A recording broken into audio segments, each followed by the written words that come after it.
Je suis Cédric Moussel, donc je suis le papa du petit Hyacinthe, atteint de myétrophie spinale type 1.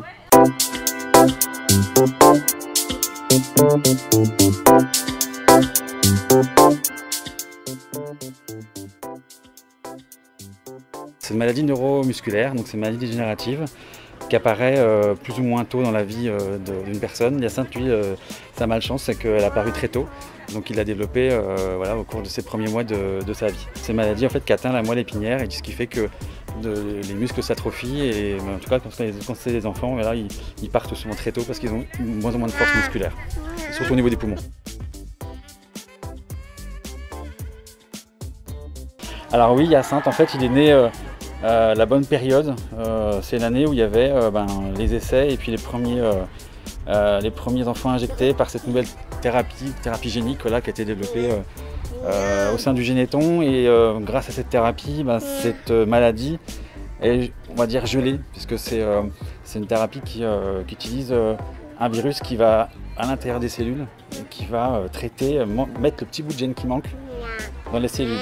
On espère que Hyacinthe, voilà, chaque jour, va reprendre un peu des forces.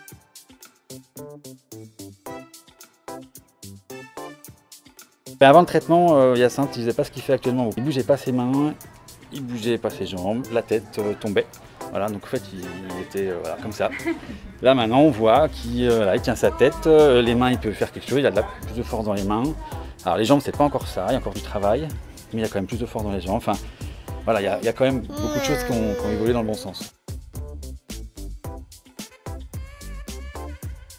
Quand on a appris la nature de la maladie, on s'est aperçu que le Téléthon travaillait autour de ces thématiques-là. On s'est rapproché de l'antenne de notre ville pour trouver des réponses, pour trouver de l'aide en fait tout simplement, trouver des renseignements, trouver peut-être aussi une sorte de réconfort.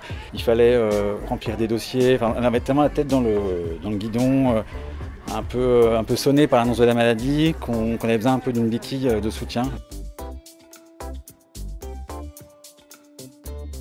C'est important d'être là aux côtés de tous les bénévoles pour leur dire voilà ce que vous faites, c'est pas rien. Grâce à tout ce travail, alors en effet c'est les chercheurs qui trouvent les remèdes, mais ça c'est grâce à tous les gens qui s'engagent voilà, pour trouver des fonds tous les ans. Et c'est un tout, mais voilà, sans Téléthon, je pense que Hyacinthe ne serait peut-être plus là aujourd'hui, tout simplement.